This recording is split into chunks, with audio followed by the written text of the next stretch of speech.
Hello everyone, welcome to episode 14 of Priviso Live, your weekly dose of insights and tips on all things information security, ICT legislation and risk, brought to you by Priviso Consulting. We hope that you are all having a wonderful and blessed holiday season. Hello everyone, I agree. I hope you are taking this time to unwind and prepare for a momentous new year. This is part 2 of a 3-part series discussing quantum cryptography. In this episode, we talk about quantum mechanics, and if you are unfamiliar with the topic, prepare to go down the rabbit hole. I have to say, Stephen, this is probably the most challenging episode we have recorded. Or ever will record. And to clarify, neither Lyn nor I are physicists or chemists, and we are certainly not experts in this field, just very interested laymen. And to the listener, however strange all of this sounds, it is all verifiable through experiment.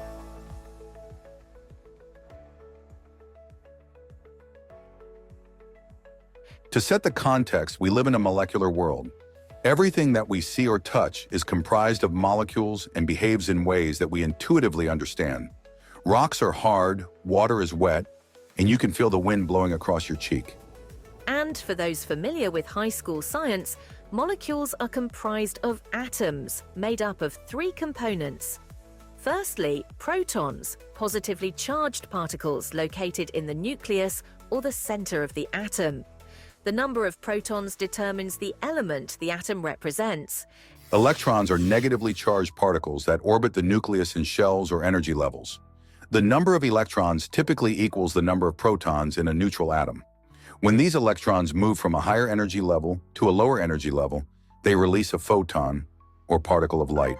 And finally, neutrons, neutral particles with no charge, also found in the nucleus.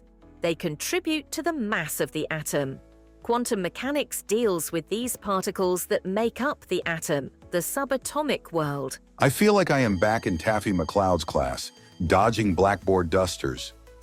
It also takes me back to my science classes, but we never studied quantum mechanics. I discovered it much later through curiosity.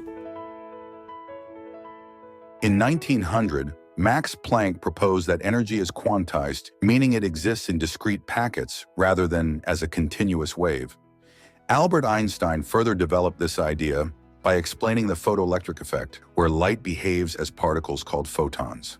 The development of quantum mechanics continued with Niels Bohr's model of the atom, which introduced the concept of quantized energy levels for electrons. The true breakthrough came in the mid-1920s with the development of wave mechanics by Erwin Schroedinger and matrix mechanics by Werner Heisenberg. These two seemingly different approaches were later shown to be mathematically equivalent. Enough with the history. Let's get into the juicy stuff and start with the double slit experiment.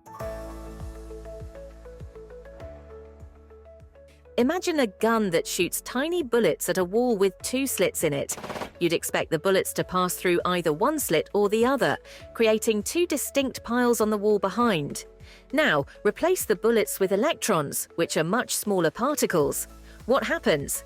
In the double slit experiment, unobserved electrons behave like waves, not particles.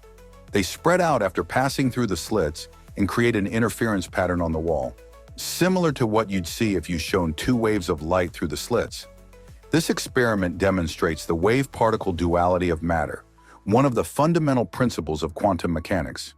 What is key, though, is that you get different results when you observe the experiment or not. When observed, the photon acts like a particle. When not, it behaves like a wave. The first mystery of the double slit experiment. And it gets stranger. You still get an interference pattern when you shoot only 1 photon. In other words, it appears the photon somehow interferes with itself. This leads to the conclusion that until it is observed, the particle is everywhere simultaneously as a wave of probable locations. I think we need to say that again because this is at the heart of the issue. Until the photon is observed, it exists in all possible states in what is called a wave of probability. When we essentially ask it a question, where are you or which slit did you go through, it resolves into one location. It seems to depend upon us looking at it and observing it for it to decide what to do. This decision and resolution are called wave function collapse. I've just remembered. This is how episode 1 of series 1 of The Big Bang Theory starts. You remember that? I still watch reruns. It's my favorite sitcom of all time. You're such a guy, Stephen. It's Friends for me. This question of the observation, though, is a tricky one for me. How does the photon know it's being observed? And what constitutes an observation? If a cat watches the photon, is that an observation? My understanding is that the observation is any interaction the photon has with the real world. Once that interaction concludes, the photon will return to being a probability wave. You have heard the question, I'm sure. If a tree falls in a forest and no one is there to hear it, does it make a sound? Or if a man's wife is not there to hear him, is he still wrong? Oh no, you should be ashamed of yourself, Stephen. But in this case, it's almost the question of whether the tree even exists if it's not being observed. This is so counterintuitive, and the strangeness continues.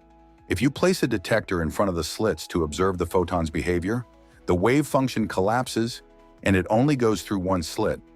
But if you switch the detector off at the wall, out of sight of the photon, it reverts to the wave function. And my perpetual question, how does it know? Imagine that the detector is now moved after the slits. At this point, it behaves like a particle and goes through one slit as if it knows that it will be observed at some point. Or at the point of wave collapse, it occurs throughout the flight of the photon. Before going through a slit, it is unobserved and acts as a probability wave. But once it is observed, it has always been a particle. The wave function collapse occurs across time. Every time I go through this, I am astonished, Stephen. Every time. This experiment has been performed on electrons and even molecules containing 810 atoms with the same results. Let's take a breath and consider what that means. If we extrapolate that, it suggests that matter exists in all states until it is observed.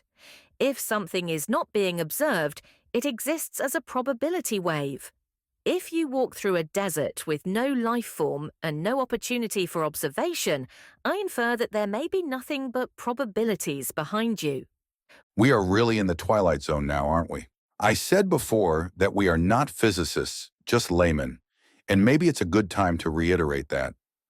I feel like a layman every time we discuss this. We can't leave it without discussing Schrodinger's cat, right? It is such a part of the modern zeitgeist, although I doubt everyone understands it.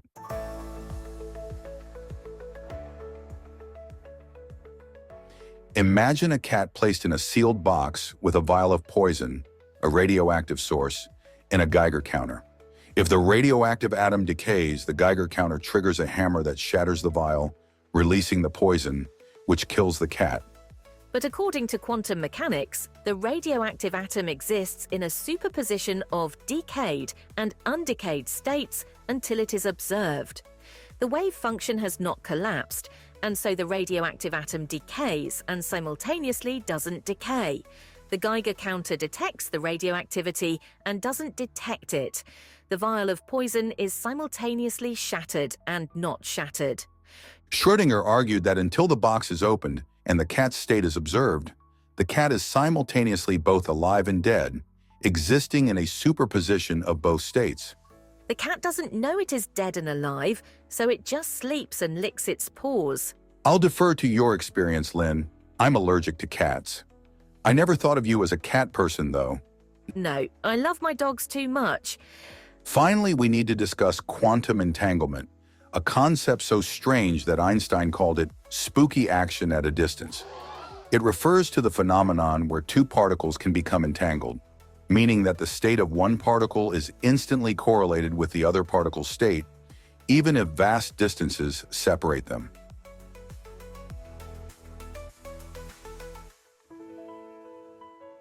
Let's start with Bell's inequalities. Imagine a game. You have two boxes, each containing a ball. You don't know the color of the balls, but you know they are either red or green. The boxes are placed far apart. If you believe in local realism, you'd assume that the ball's color in one box is not influenced by what you do to the other box, and the color of each ball is already determined, even if you haven't looked inside the box yet. John Bell devised a set of mathematical rules that must be obeyed if these assumptions are valid. These rules are called Bell's inequalities. But if the boxes are entangled, measuring one box instantly affects the other, even if they are light years apart, and the color of the balls are correlated in a way that violates Bell's inequalities. Scientists have conducted experiments with entangled particles, like photons, and found that Bell's inequalities are indeed violated. These experiments have shown that entangled particles can communicate with each other faster than the speed of light, which violates the laws of classical physics. This suggests that there is some hidden connection between particles, even if we don't fully understand it yet. We have shared a lot of information in this podcast, and it can be unclear to just listen to. If this has interested you, there are some great videos on YouTube on the topic, especially the Double Slit Experiment. We encourage you to go explore.